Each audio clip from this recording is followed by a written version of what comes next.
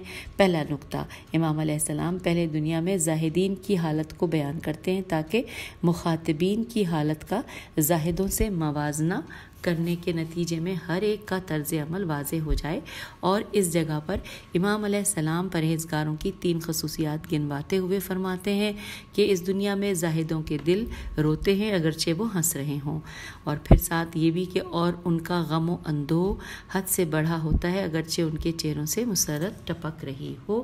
وہ اپنی ذات سے متعلق خشمناک, خیشین میں میم نون الف کاف خشمناک اور مغموم ہیں, اور بریکٹ میں لکھا ہے کہ اپنے اخلاقی وضعیت اور عبادتوں سے راضی نہیں ہیں. چلیے یہاں پہ بریکٹ کلوز ہو گیا. پھر لکھا ہے کہ مولا کے کلام میں کہ اگرچہ اس رزق کی وجہ سے کہ جو انہیں میسر ہے ان پر رشک کیا جاتا ہو, انورٹڈ کاما یہاں پر کلوز ہو گیا. لکھا ہے جی ہاں وہ اپنی خامیوں, نقائص اور بھولے سے سرزد ہونے والی خطاؤں پر کرتے ہیں اگرچہ اجتماعی اور اخلاقی آداب کو ملحوظ رکھتے ہوئے خوشی و مسرت کا اظہار بھی کرتے ہیں. وہ اپنے ماضی پر افسوس کرتے ہیں اور بہترین مواقع کے اکارت جانے پر الف کاف الف ریتے اکارت جانے پر رنجیدہ ہوتے ہیں اگرچہ بظاہر شاد و مسرور کیوں نہ ہو. وہ ایک جانب اللہ کی عطا کردہ مادی و معنوی نعمتوں پر اس کے شکر گزار اور ثنا گو ہیں, تو دوسری جانب اللہ کی نعمتوں سے صحیح فائدہ نہ اٹھانے اور اس سلسلے میں کوتاہی برتنے پر خود کو ملامت کرتے ہیں. دوسرے نقطے میں امام علیہ السلام اپنے مخاطبین کی حالت کی تشریح فرماتے ہیں تاکہ وہ زاہدوں کے ساتھ اپنا موازنہ کریں اور اپنے عیبوں کو جان لیں. امام علیہ السلام ان کی 3 صفات بیان کرتے ہیں. مولا کا یہاں پہ کلام کا ترجمہ لکھا ہوا ہے انورٹڈ کاما میں کہ تمہارے دلوں سے موت کی یاد جاتی رہی ہے اور جھوٹی امیدیں تمہارے اندر موجود ہیں. اب تمہارے اوپر دنیا کا تسلط آخرت سے زیادہ ہے اور وہ عقبہ سے زیادہ تمہیں اپنی طرف کھینچتی ہے, انورٹڈ کاما کلوز. یہاں پر ہم پیج 71 کو ہم نے مکمل کر لیا اور پیج 72 پہ آگے لکھا ہے پہلا وصف, موت کی یاد تمہارے دلوں میں کہیں چھپ گئی ہے. دوسرا وصف, امیدیں اور جھوٹی تمنائیں تمہارے سامنے آ گئی ہیں جس کی وجہ سے تم پر دنیا کی گرفت آخرت کی گرفت سے کہیں زیادہ ہو گئی ہے. تیسرا وصف, تمہاری دنیا کی جلد گزر جانے والی زندگی نے ہمیشہ قائم رہنے والی آخرت کی زندگی سے تمہیں باہر نکال کر اپنی جانب کھینچ لیا ہے. اب لکھا ہے کہ جی ہاں وہ لوگ جو اپنی عمر اور زندگی کے جلد ختم ہو جانے کو بھول چکے ہیں اور اپنے دل کو جھوٹی تمناؤں کے سراب میں محصور کر دیا ہے, ان کی عقل و فکر پر دنیا غلبہ پا لیتی ہے اور ان کے دلوں سے آخرت کی یاد کو بھلا دیتی ہے, اور ایسے لوگ ہر قسم کے گناہ اور فساد کا ارتکاب کرنے کو تیار رہتے ہیں اور شیطان اور خواہشات نفسانی کا بہترین لقمہ بن جاتے ہیں. اب لکھا ہے کہ خطبے کے اس آخری حصے میں بحث کا خلاصہ کرتے ہوئے مولا فرماتے ہیں انورٹڈ کاما کہ تم دین کے اعتبار سے آپس میں بھائی ہو, لیکن باطن کی بدنیتی اور بدگمانیوں نے تم میں تفرقہ ڈال دیا ہے.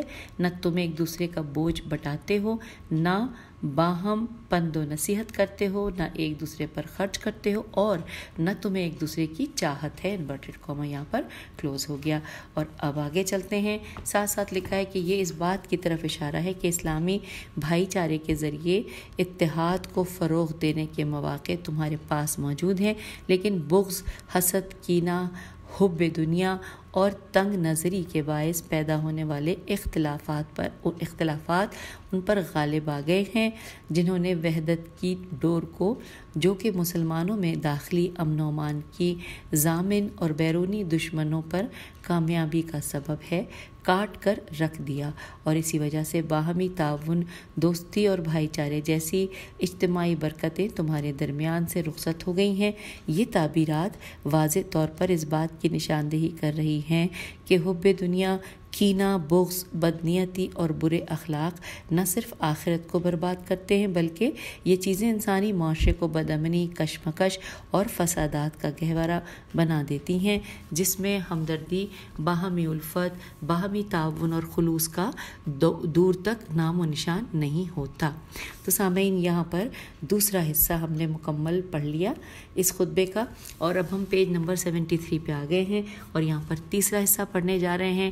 تیسرا حصہ عربی کہاں سے شروع کے کہاں ختم ہے، آپ کی سماعتوں کی نظر۔ سٹارٹ یہ ہو رہا ہے ما بعلکم تفرحون سے سٹارٹ ہو کر ختم ہو رہا ہے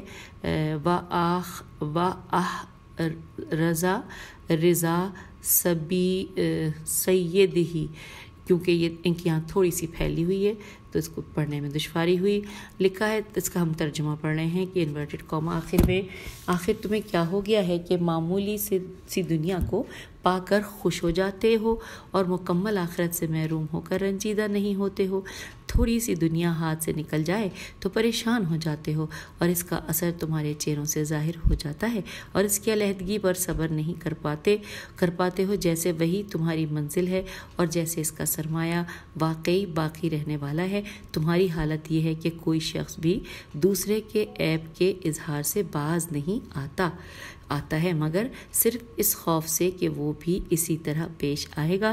تم سب نے آخرت کو نظر انداز کرنے اور دنیا کی محبت پر اتحاد کر لیا ہے اور ہر ایک کا دین زبان کا ذائقہ بن کر رہ گیا ہے۔ ایسا لگتا ہے کہ جیسے سب نے اپنا عمل مکمل کر لیا ہے اور اپنے مالک کو واقعاً خوش کر لیا ہے۔ اب یہاں پر انورٹڈ کاما ترجمہ مکمل ہو گیا۔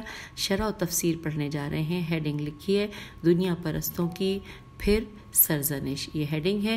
ساتھ ساتھ لکھا ہے کہ امام علیہ السلام خطبے کے اس آخری حصے میں ایک بار پھر دنیا پرستوں کو مخاطب قرار دیتے ہوئے سرزنش اور ملاقاتوں کے ذریعے استدلال کے ساتھ انہیں خواب غفلت سے بیدار کرنے کی صحیح کرتے ہوئے فرما رہے ہیں انورٹڈ کاما کہ تمہیں کیا ہو گیا ہے کہ دنیا کی معمولی چیزیں ملنے پر تم اتنے خوشحال اور بدمست ہو جاتے ہو، لیکن آخرت کی ہمیشہ رہنے والی نعمتوں میں سے بہت زیادہ مقدار سے محروم ہونے پر تمہیں کوئی افسوس نہیں، اور دنیا کی چیزوں میں سے تھوڑا تلف ہو جائے تو تمہیں اتنا افسوس ہوتا ہے کہ اس کے آثار تمہارے چہرے سے جل ظاہر ہوتے ہیں، اور کسی چیز کے ہاتھ سے نکل جانے پر بےتابی کا اظہار کرنے لگتے ہو، گویا کہ تم اس دنیا میں ہمیشہ رہنے کے لیے آئے ہو اور گویا دنیا کی چیزیں تمہارے لیے باقی رہیں گی۔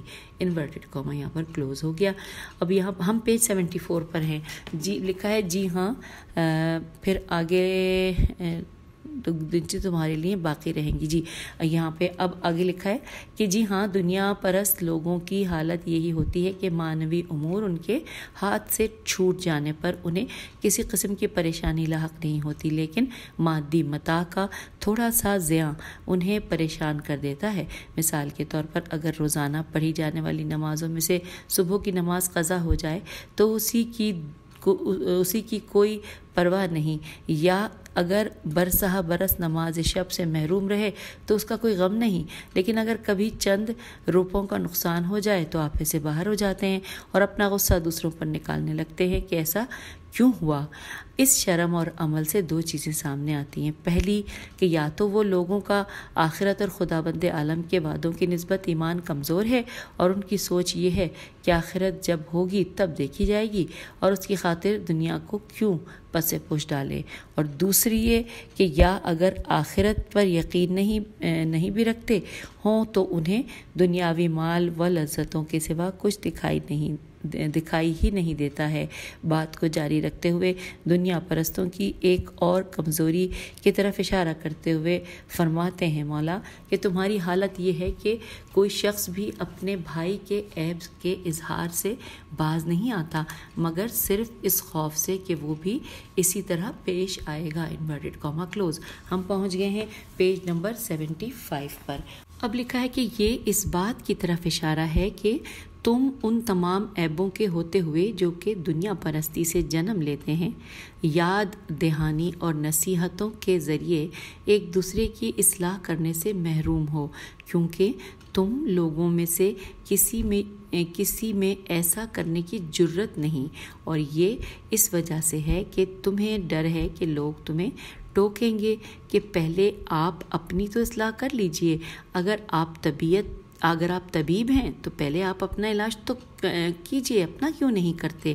اسے کہتے ہیں خود را فصیحت و دیگراں را نصیحت۔ آخر میں امام علیہ السلام خطبے کو اس بات کے ساتھ آخر تک پہنچاتے ہیں انورٹڈ کاما کہ گویا تم سب نے آخرت کو نظر انداز کرنے اور دنیا کی محبت پر اتحاد کر لیا ہے، اور تم میں سے ہر ایک کا دین اس کی زبان کا ذائقہ بن کر رہ گیا ہے۔ ایسا لگتا ہے کہ جیسے تم سب اپنی ذمہ داریوں سے فارغ ہو گئے ہو اور تم نے اپنے مالک کو واقعاً خوش کر لیا ہے، انورٹڈ کاما کلوز۔ لکھا ہے کبھی لوگوں کے درمیان ایسی خلاف ورزیاں انجام پاتی ہیں کہ جن کے لیے قبل از وقت کوئی مشاورت یا منصوبہ بندی بھی نہیں کی گئی ہوتی، لیکن وہ اس طرح سے وقوع پذیر ہو جاتی ہیں گویا اس سلسلے میں پہلے کئی بار نشستیں رکھی گئی ہوں اور منصوبہ بندی کی گئی ہو اور رائے عامہ کو ہموار کیا گیا ہو۔ اس کی وجہ صرف یہ ہے کہ محرک سب میں یکساں ہے۔ اس کی ایک روشن مثال لوگوں کا آخرت سے مربوط مسائل سے بے توجہی برتنا اور مادی دنیا میں دلچسپی لینا ہے۔ ممکن ہے کہ اس قسم کے دنیا پرست دیندار بھی ہوں، لیکن ان کا دین چند نعروں، کھوکھلے دعووں اور مختصر سی عبادت تک ہی محدود ہوتا ہے۔ پھر یہ لکھا ہے لاقطع لام عین قاف تا کی تعبیر اسی بات کی جانب اشارہ ہے، اور کبھی تو یہ لوگ اپنی ذات سے اس قدر مطمئن نظر آتے ہیں کہ گویا تمام حقوق اللہ اور حقوق العباد ادا کر کے اللہ کا قرب اور خوشنودی حاصل کر لی ہو، جبکہ اس قسم کا طرز عمل ایک وحشت ناک گمراہی ہے، جیسا کہ امام علیہ السلام نے خطبے کے آخر میں اس کی جانب اشارہ فرمایا ہے۔